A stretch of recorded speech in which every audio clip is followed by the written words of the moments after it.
sur le grill. J'ai pas reçu de bio, mais bon, tout le monde vous connaît, je pense, puisque vous êtes directeur de la recherche, enseignement supérieur, transfert de technologie à la région Aquitaine, donc on a tous eu affaire à Thibaut Richebois, vous le connaissez, et je vais le laisser peut-être se présenter et puis enchaîner sur la présentation. Donc l'idée c'était c'est de faire la suite un petit peu du propos de Jean-Georges Micol sur le panorama des innovations d'Aquitaine, puisque bon, la tâche était impossible en un quart d'heure, elle est encore moins, même en 30 minutes, mais on se donne 2 fois plus de chance. Je vous laisse. Bonjour à tous, donc excusez mon retard, quelques difficultés sur la route. Et donc la présentation que je vais faire ne vise pas à l'exhaustivité de la politique régionale ni des acteurs de l'innovation en Aquitaine, mais de vous donner un peu de une direction dans laquelle on s'engage et essayer de l'illustrer. Je suis effectivement en charge à la région de l'enseignement supérieur, de la recherche et de la relation industrie-recherche, un peu plus large que le transfert de technologie en tant que tel. Alors, pour passer les slides, c'est le petit bouton qui est là, non ? Donc simplement en une slide, vous présentez un peu la logique d'intervention de la région qui pense son intervention de manière globale sur la chaîne de valeur, donc agissant à la fois sur ce qui est l'amont, ce qu'on considère comme l'amont, la formation des jeunes, l'enseignement supérieur, la recherche académique dans toutes les dimensions, mais également le soutien actif au réseau et aux structures de transfert de technologie, au centre technologique, j'y reviendrai, c'est un point d'évolution assez important de notre politique. Et également, bien entendu, en aval, l'accompagnement des entreprises, à la fois dans leurs projets individuels, mais également dans leur structuration, dans l'organisation des filières et des logiques de cluster, on y reviendra. Accompagnement de tout type d'entreprise, hein, de la plus petite aux grands acteurs industriels qu'accueille notre région, avec la volonté de tisser des logiques réelles de filières, d'intégration des compétences des acteurs, avec des éclaireurs que peuvent être les demandeurs s'ils se donnent cette mission et s'organisent pour l'être. On essaye d'y contribuer de notre côté avec eux. Alors, slide suivante. Voilà, donc on m'a demandé d'être un peu illustré, donc excusez-moi pour la couleur, on n'a pas pu la changer. C'est une campagne de communication que vous avez peut-être pu croiser dans les aéroports nationaux ou dans un certain nombre de lieux considérés comme cibles pour le public des entrepreneurs et des acteurs de l'innovation. C'était simplement quelques chiffres sur un potentiel qui se développe en termes de recherche et d'innovation, avec de nombreux laboratoires de recherche qui ont été, tant sur le nord que sur le sud, récompensés pour leur excellence. Là, on travaille à leur structuration, à essayer de spécialiser les sites et de les placer dans la compétition internationale. Donc 12 000 chercheurs publics et privés, un poids de la recherche privée en termes de dépenses intérieures de recherche et développement qui est, j'allais dire, supérieur à la recherche publique, mais plutôt en stabilisation. Et ça, c'est un angle très fort que l'on doit travailler. Et une recherche publique qui se développe, par contre, de manière assez forte et plus forte qu'au niveau national. Quelques chiffres qui, encore une fois, donnent le panorama un peu aquitain, ces conditions de départ, si je puis dire, avec un massif forestier important, le plus grand massif cultivé d'Europe. Donc un enjeu pour nous d'agir et d'en faire un élément de création de valeur. Des spécificités comme la filière TIC Santé, par exemple. On s'est rendu compte, et un travail de l'agence notamment et de ses équipes, qui a permis de dégager qu'on avait 45% de la filière en termes d'emploi industriel dans le domaine des TIC Santé. Les emplois verts, bon, la comptabilisation peut poser des discussions, il y a beaucoup d'emplois qui sont verdis aussi avec le temps, donc j'insiste pas, mais en tout cas une volonté d'investir beaucoup sur la croissance verte et saisir l'opportunité de la transition écologique pour en faire un levier de développement industriel. Le pôle aéronautique, je n'en parle pas, vous le connaissez, et par contre une dynamique de création d'entreprise qui est assez réelle, avec des taux de création d'entreprise qui nous placent dans les meilleures positions nationales, donc un enjeu d'accompagnement. L'enjeu derrière est de faire croître ces entreprises, c'est un autre défi. Slide suivante. Donc j'ai souhaité centrer l'angle sur l'innovation avec deux dimensions, à la fois une vision qui n'est pas élitiste au sens où tous nos secteurs industriels, toute l'économie d'Aquitaine doit basculer dans une société de la connaissance et de l'innovation, et ça concerne autant les secteurs traditionnels, historiques. J'ai pris l'angle de la forêt, qui doit faire face à des mutations très fortes, une filière organisée autour de la papeterie, avec une création de valeur relativement faible dans l'amont de la chaîne, et donc un enjeu de diversification, agir sur le développement de la construction de bois, agir sur la chimie verte, et accompagner la mutation de ce secteur au niveau des différents segments de la transformation, avec un projet assez remarquable que je mets en valeur, qui est le projet Above, qui permet de faire de l'aboutage, du collage bois vert, c'est-à-dire éviter le stockage et l'immobilisation de la ressource, et aller sur des segments de plus grande longueur, par exemple dans la construction durable. Un vrai processus de dynamique de cluster qui a réuni plusieurs PME, qui sont à l'origine du consortium industriel, des laboratoires bordelais, Mont-de-Marsan, et une dynamique donc, globale de nouvelles applications, de nouveaux produits qui rend compétitif le pain maritime qui n'est pas sur toutes les applications. À l'opposé, la chaîne, et il y a donc toute cette dimension transversale, des paris technologiques, le laser et l'optique est quand même un angle spécifique très marqué pour l'Aquitaine, qui va trouver et créer ses marchés progressivement avec des enjeux colossaux, mais une maturation parfois complexe de cette filière pour arriver à remplacer ou se positionner sur des technologies qui étaient jusque-là en place. Et donc j'ai pris l'exemple des applications santé, puisque nous avons des actions assez fortes sur le développement, par exemple, de sources de rayonnement X pour l'imagerie, la détection précoce du cancer du sein, par exemple, qui permet d'aller sur des résolutions beaucoup plus fortes que les technologies actuelles. Mais il faut arriver à un modèle économique et une performance à la fois technologique mais prix qui soit compétitif par rapport aux technologies employées aujourd'hui. Donc, encore une fois, la volonté d'accompagner tout le tissu aquitain. Donc, très vite, deux axes sur lesquels on organise notre politique, à la fois la structuration des filières, c'est un enjeu majeur, donc avec l'accompagnement d'une politique de cluster relativement offensive. On crée, je ne vais pas dire tous les mois, mais de manière très régulière. Donc après, il y aura un enjeu derrière de structuration, d'organisation de ces clusters, ces filières pour atteindre une masse critique et puis créer une dynamique qui est très forte et auquel on croit, qui est l'interclustering, le transfert technologique horizontal, la diversification des marchés en, j'allais dire, rentabilisant des technologies développées pour d'autres marchés. Donc un enjeu fort autour des structurations de filières et qui concerne l'ensemble du territoire aquitain. J'ai mis une petite carte ensuite qui vous représente un peu de manière graphique leur localisation. Et puis un enjeu qui va se développer et qui est très important pour nous, qui manque de notre point de vue en France dans son organisation et sa capacité d'action et sa reconnaissance dans la chaîne de valeur, qu'est le développement technologique, la maturation technologique. Et donc nous allons développer un certain nombre d'outils avec deux pieds, nous verrons tout à l'heure, à la fois sur une dimension opérationnelle et technique et sur un plan financier. Très vite, donc sur la structuration des filières, la représentation un peu des localisations, même si certaines filières sont très réparties sur le territoire aquitain. Je m'excuse pour le visuel qui n'est peut-être pas simple à lire, mais qui va donc d'une activité agroalimentaire historique en Aquitaine, très répartie, avec des secteurs traditionnels qui connaissent des mutations en termes d'utilisation des intrants, en termes de packaging, donc la notion de qualité qui a été développée en Aquitaine, on trouve la vigne et le vin bien sûr, un secteur très, très important notamment pour notre balance commerciale, mais également les fruits et légumes, les palmipèdes gras, le jambon, c'est pas ici que je vais développer cette partie-là. Des secteurs historiques et forts, on a évoqué tout à l'heure l'aéronautique, le spatial, la défense, bois, papier, ameublement, et un angle chimie matériaux que l'on veut aussi maintenir et développer, puisqu'il concerne, il alimente un certain nombre de filières stratégiques et de nouvelles technologies, et l'optique laser. Un angle peut-être sur les énergies nouvelles, on croit beaucoup à l'enjeu de l'opportunité de la transition énergétique et environnementale comme un levier de développement économique durable pour notre territoire, et donc nous avons investi très fortement sur différentes dimensions, le solaire, même si ce secteur est malmené et un peu en difficulté, en tout cas certains modèles économiques sont à conforter.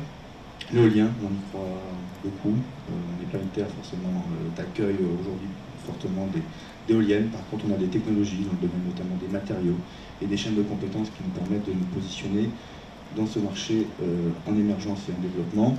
Les géosciences avec la spécificité notamment du bassin de lac, donc, une mutation qui, on l'espère, permettra de redévelopper des activités ambitieuses et haute valeur ajoutée, et enfin la construction durable et le territoire où nous trions est une terre en avance sur ces enjeux. J'en dirai quelques mots.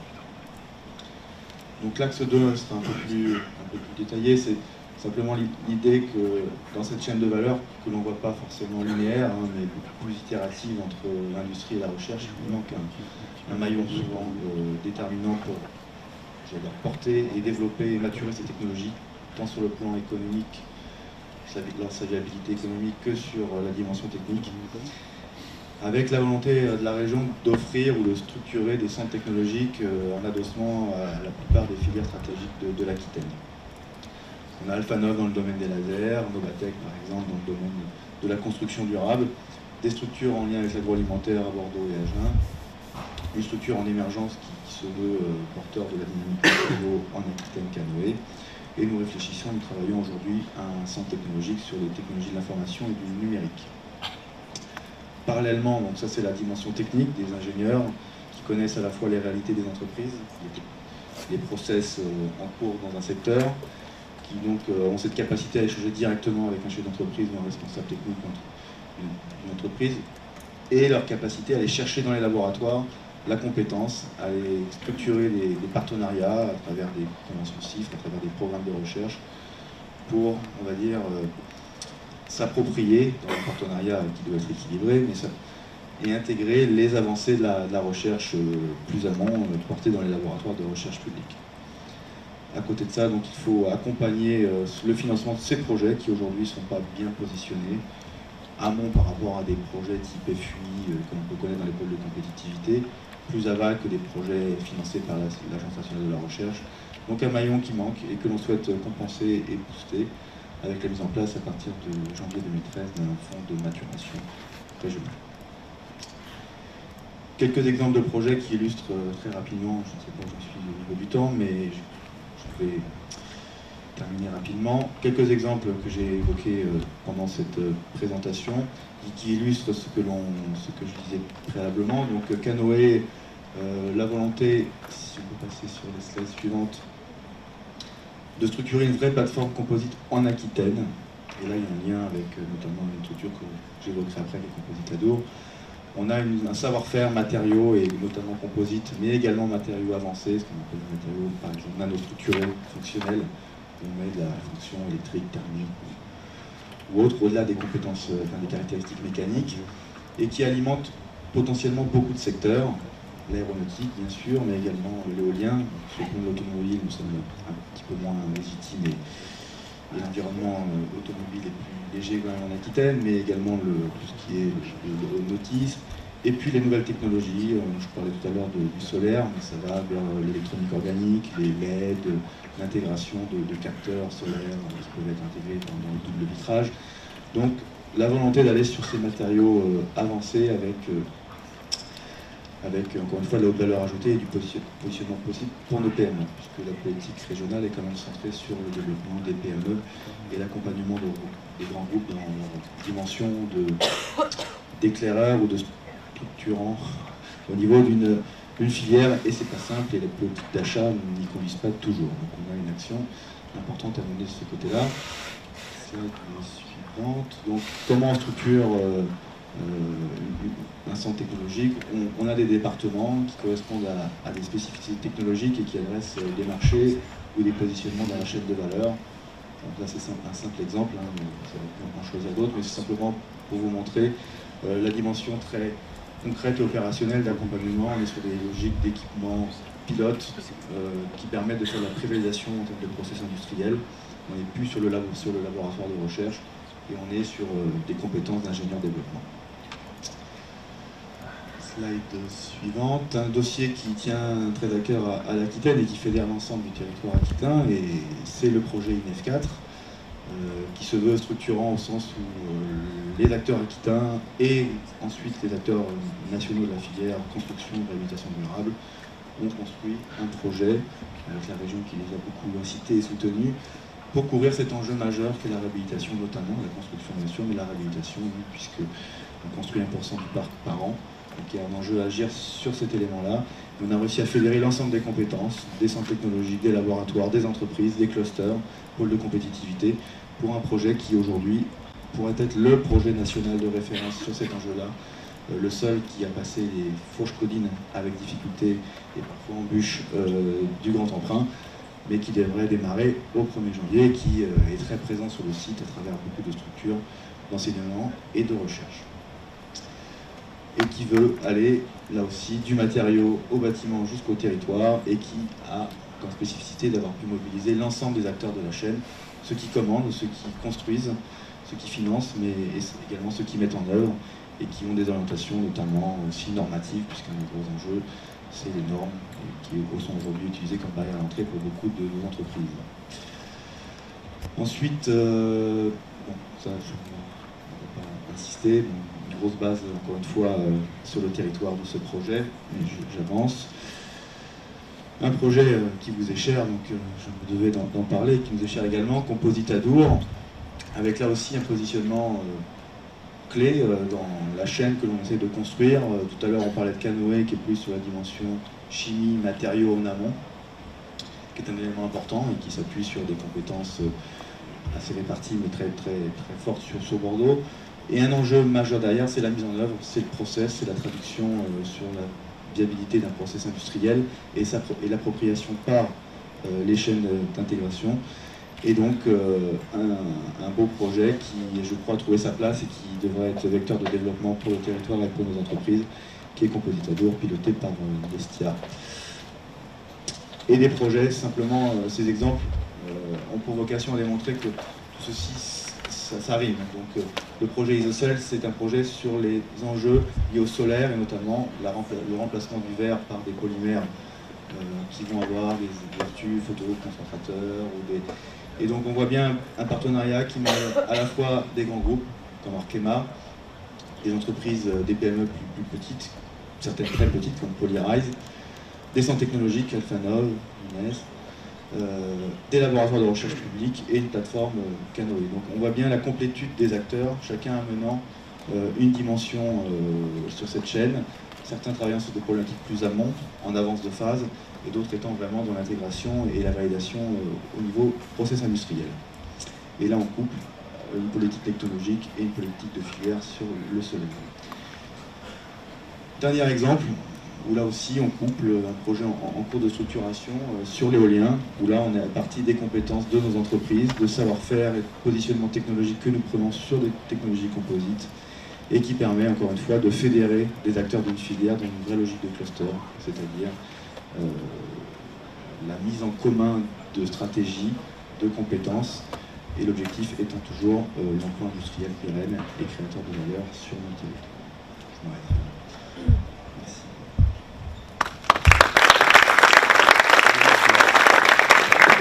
Merci beaucoup. Ça complète le panorama qui a été fait par Jean-Georges. C'est vrai qu'on est fiers de la région Aquitaine, comme plus je le dis parce que je ne suis pas aquitain d'origine, je m'avais adopté il y a une dizaine d'années. Et alors est-ce qu'il y a peut-être des questions, une intervention? À chaque fois on donnera la possibilité d'une intervention pour avoir un petit échange. Oui. Bonjour, vous pouvez nous en dire un peu plus sur le fonds de maturation régionale? Oui, alors c'est un fonds qui n'est pas un fonds de valorisation, même s'il peut en faire. C'est-à-dire que c'est un fonds qui aura vocation à la fois recueillir les initiatives, et il y en a dans notre territoire, de projets de maturation technologique, donc qui sont plus dans la preuve de concept, mais bien dans la traduction et la viabilisation économique et technologique de process produits. Donc, qui pourra être, je veux dire, qui pourra accompagner des projets mêlant entreprises, laboratoires, centres technologiques. Certains pourront être seuls ou mixés, c'est-à-dire qu'on souhaite une vraie flexibilité sur les règles, on va dire. L'objectif étant lui très clair, c'est l'accompagnement d'un maillon qui permet d'accélérer ou de permettre à des PME d'acquérir des technologies, des process qu'elles n'ont pas les moyens, soit en termes de fonds propres, soit en termes d'équipe R&D, pour maturer dans cette phase qui est juste celle qui précède vraiment le dernier pilote industriel. Voilà. Donc c'est un fonds qui aura une spécificité et une originalité dans le panorama des financements régionaux et nationaux, avec une volonté aussi d'avoir une approche qui s'appuie sur un vrai marketing technologique et stratégique. C'est-à-dire qu'on accompagnera les initiatives, mais on va prendre aussi nous-mêmes l'initiative de structurer avec les acteurs du territoire, clusters, entreprises, laboratoires, centres technologiques, l'agence, des vrais roadmaps technologiques, puisqu'on constate que c'est ce qui manque beaucoup dans nos clusters, dans nos entreprises. C'est vrai plus pour les PME, pour les grands groupes, mais on pourrait dire que ce soit un savoir-faire français toujours, de développer cette marketing, ces roadmaps technologiques, de savoir où on se positionne par rapport à nos concurrents, si nos technologies sont matures, compétitives, si nous avons la chaîne d'intégration industrielle pour se positionner sur ces marchés. Donc on va pouvoir financer à travers ce fonds ces roadmaps technologiques et ensuite décliner des programmes construits avec ces partenaires. C'est à la fois la remontée d'initiatives régionales, et on souhaite qu'il y en ait de plus en plus, mais également une orientation technologique et marché collective qui permettra d'appuyer et d'aider à la structuration de nos clusters et de leur vision stratégique. Je ne l'ai pas dit, mais j'aurais dû commencer par ça en étant de la région, quand même pour vous rappeler, ça répond un peu à ce qui a été dit précédemment, que la région Aquitaine est celle qui fait le plus d'efforts en France et depuis des années dans l'investissement sur la recherche et l'innovation. C'est une vraie conviction et dans ces temps de contraintes budgétaires, c'est pas si innocent et simple pour une collectivité, hein, avec des retombées territorialisées qui ne sont pas toujours extrêmement visibles au départ et avec, on va dire, des retombées parfois qui sont sur le moyen terme et qui ne sont pas toujours coïncidents avec des mandats. Donc ce type de préoccupation, donc c'est une vraie conviction que nous portons depuis plus de 15 ans maintenant et qui permet vraiment, je crois, d'avoir fait la différence au niveau national, à la fois en termes de dynamique et d'émergence de projets, mais aussi en termes d'attractivité, puisque, encore une fois, c'est un élément que l'on souhaite encore différenciant, puisque l'Aquitaine investit à peu près 3 fois plus que la moyenne de ses collègues. Voilà. Je me devais de le préciser. Merci beaucoup. Pas d'autres questions? Bon, je vous propose d'enchaîner alors.